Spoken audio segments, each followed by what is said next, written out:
Hello, my name is Paola Dominguez. I am a junior at the University of Houston, and I am currently enrolled in Latino psychology. This is a video project that I made in order to answer the question, what is it like being a Latina in the U.S.?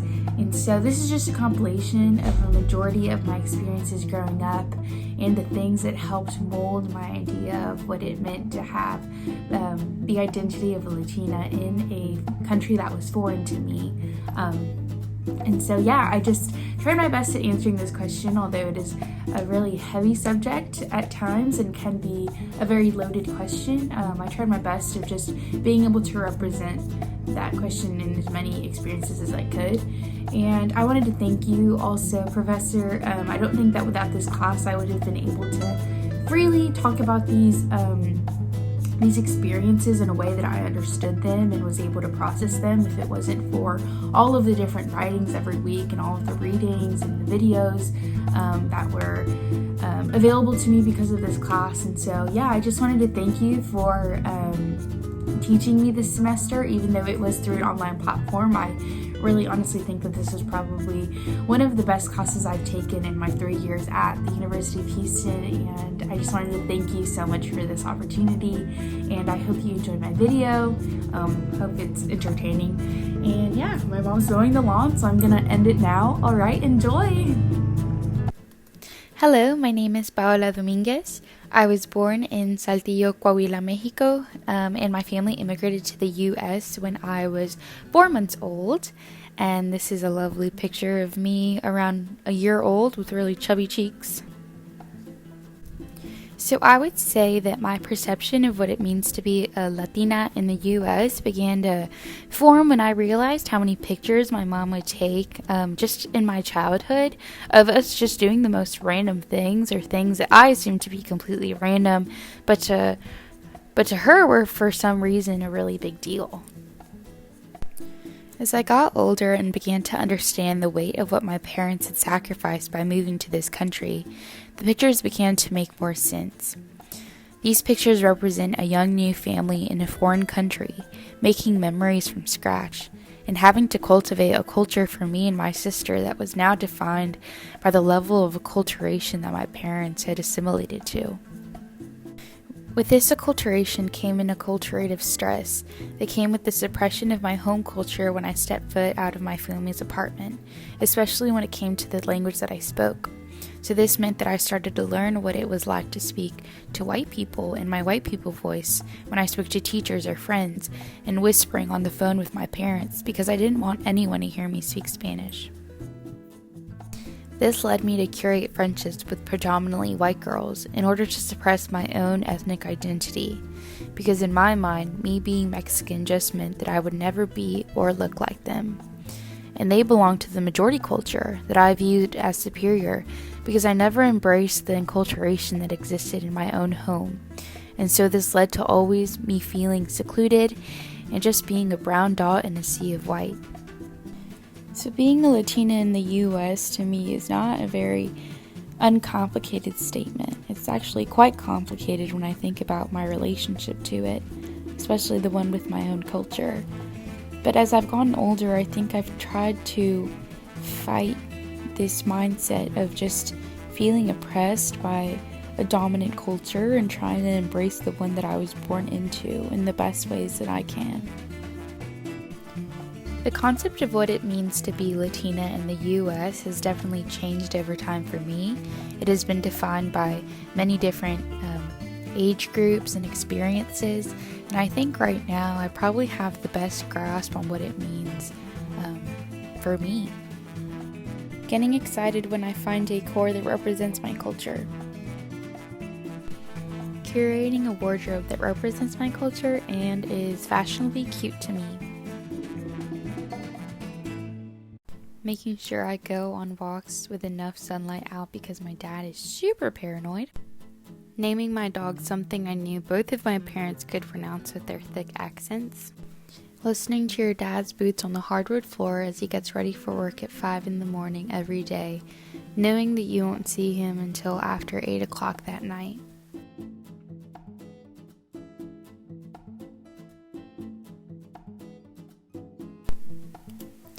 Being Latina means that I introduced myself as Paola, but then soon realized that no one can pronounce that, right? And so then I introduced myself as P, which is a lot easier for everyone that cannot speak Spanish.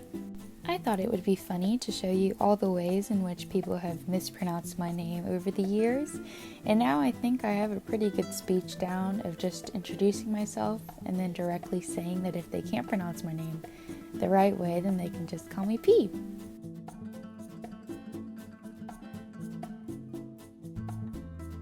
And this is the face I make every time they try to pronounce it a new way after I correct them. It's actually quite entertaining.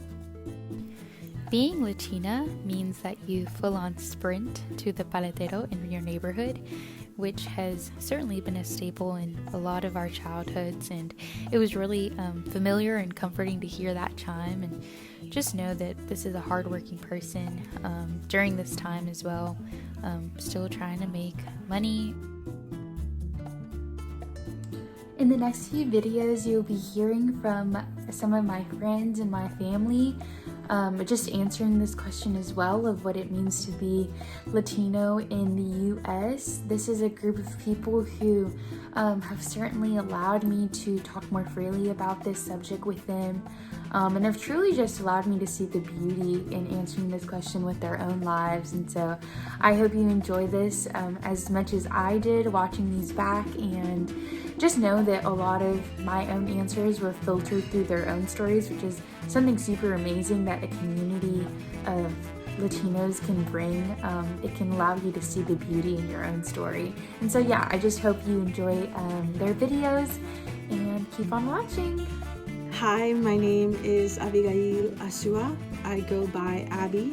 I am the daughter of immigrant parents from Mexico, and I was born and raised in Corpus Christi, Texas. Being a Latina in the United States for me, growing up has always felt like being a part of two different worlds, and really not belonging in either one. One of the most famous quotes from Selena about being more Mexican than the Mexicans and being more American than the Americans is something that I've always been able to identify with.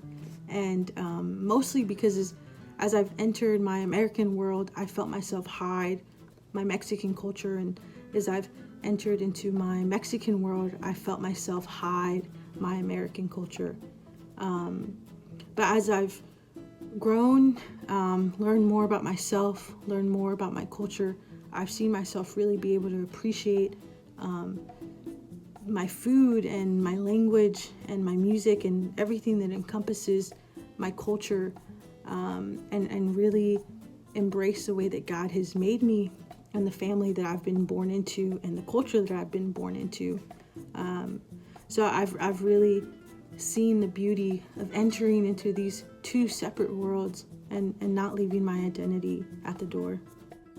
What it's like to be a Latina in the US. So for me, there's just this constant battle going on in my head, this mental battle of how I should say anything Spanish to people that don't speak the language. So I think of whether I should say queso or queso, if I should say barbacoa or barbacoa, or guac or guacamole. So I think of that constantly, and I think it's because there's just this fear of being misunderstood, or this fear of being looked at like I shouldn't be speaking like that,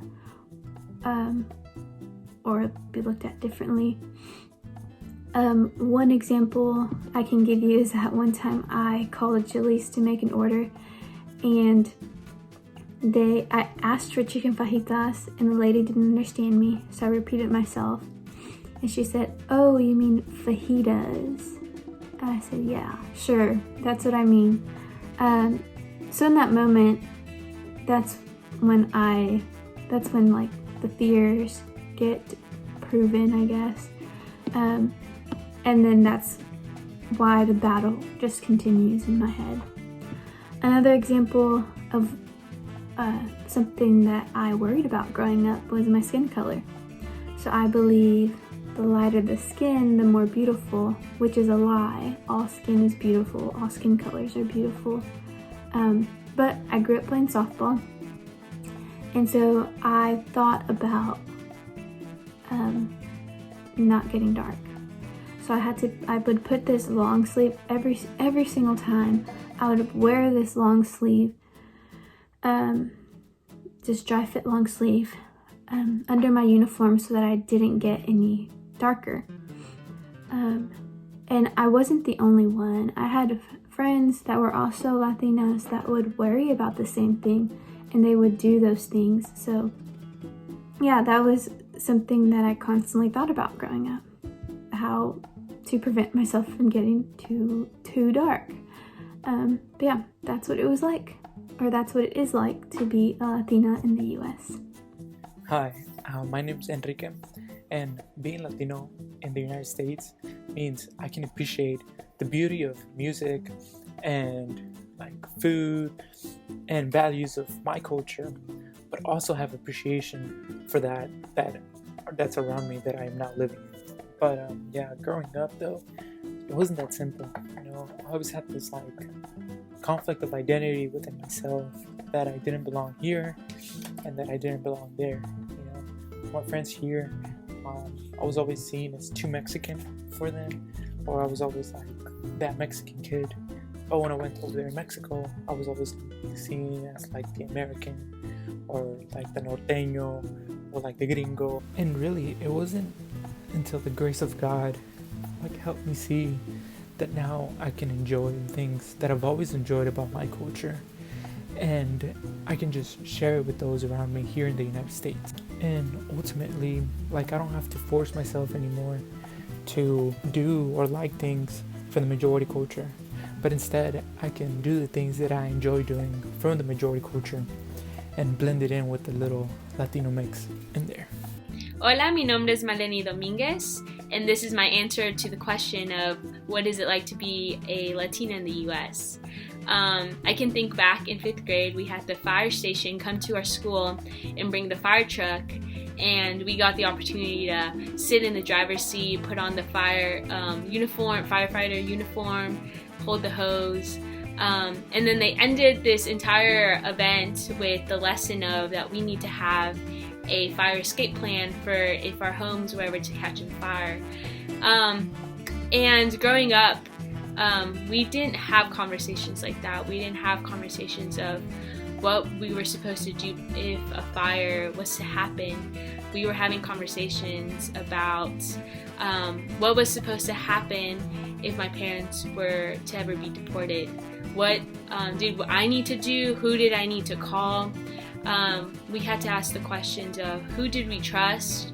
Can me and my sister live a life here in the United States without my parents? Could I provide for my sister? Was college even a possibility for me? And these questions and this conversation got harder and more real as I got older, and just the reality during 2012 when President Obama just had the executive order of DACA, Deferred Action for Childhood Arrivals, and just the opportunity that DACA gave me as an undocumented student. I fit the criteria. I was granted a 2-year work authorization card and a social security number. I was able to work. I was able to get a license. It was like a light at the end of the tunnel. But then this conversation of what if the reality of being undocumented for my parents was to happen, it just all became more real.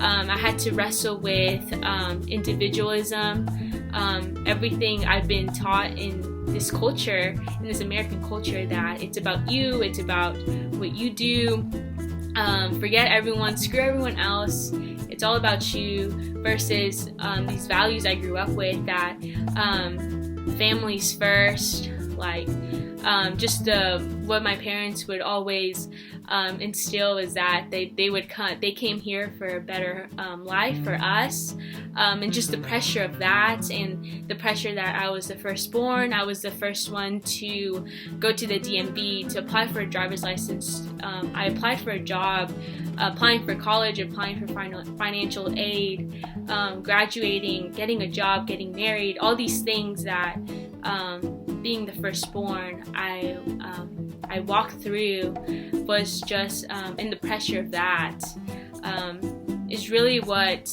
makes me think, and is how I want to answer this question of what it's like to be a Latina.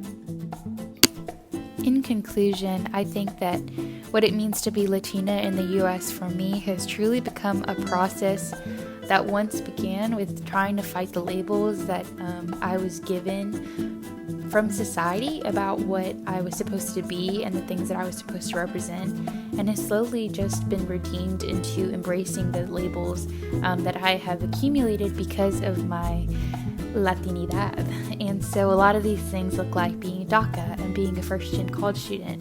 I do not like spicy food, and my brown skin, brown hair, brown eyes, that this is what I look like, and these are things that I can represent with honor and truly with glory, because I believe that these are things that I have been given to be a part of my story, to allow God to receive glory through those things. And I believe that this is my life for a purpose, and it's truly just become a journey of learning to love these things about myself and embracing them in my culture and in my friendships and my relationships. And yeah, I've truly just seen the redemption of this question in my life, and I think that this is something really cool to be able to talk about here with you today, and be able to fully put into words has been really amazing.